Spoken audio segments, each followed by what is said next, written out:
महाभारत का युद्ध समाप्त हो चुका था।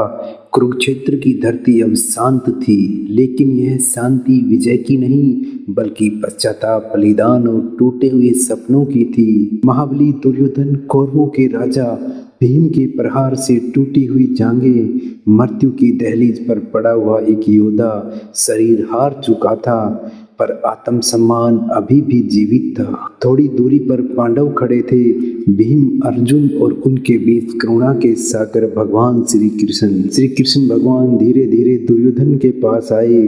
उनके चेहरे पर न विजय का गर्व था, न शत्रु के लिए घृणा, बस करुणा थी, निर्मल करुणा। कृष्ण भगवान बोले, दुर्योधन, मैंने तुम्हें कई बार समझाया, शांति का मार्ग दिखाया, लेकिन तुमने अहंकार को चुना। दुर्योधन ने आंखें खोली, हल्की सी मुस्कान आई। उस मुस्कान में न घमंड था न क्रूरता, बस एक थका हुआ योद्धा था। कांपती हुई आवाज में बोला, माधव, आज मृत्यु मेरे सामने है, आज मैं झूठ नहीं बोलूंगा। मैंने अपने भाइयों के लिए युद्ध किया, अपने मित्र कर्ण के लिए युद्ध किया।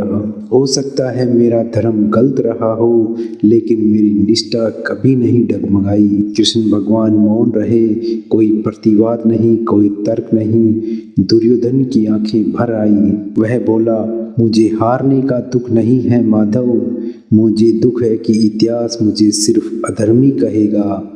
मेरी पीड़ा, मेरे सत्य को कोई नहीं समझेगा। इसी समय दूर खड़ी द्रौपदी यह सब सुन रही थी, वही द्रौपदी जिसके अपमान ने युद्ध को जन्म दिया था। दुर्योधन ने अंतिम बार अपनी दृष्टि उसकी ओर मोड़ी। पांचाली, मैं जानता हूँ सभा में मौन रहना मेरा सबसे बड़ा अपराध था।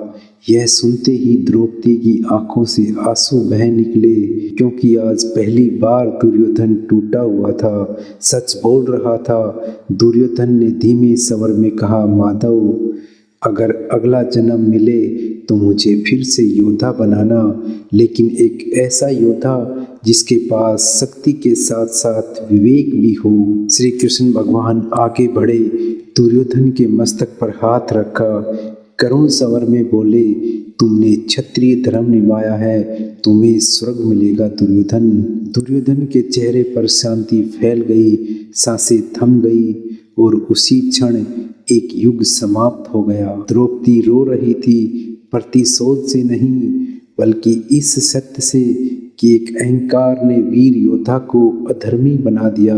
महाभारत हमें यही सिखाती है, कोई भी मनुष्य पूर्ण रूप से बुरा नहीं होता। अहंकार सबसे महान योद्धा को भी अंधा कर देता है और करुणा शत्रु को भी मानव बना देती है। अगर इस कथा ने आपकी सोच को छुआ है तो वीडियो को लाइक और चैनल को सब्सक्राइब जरूर कर देना। जय श्री कृष्णा दोस्तों।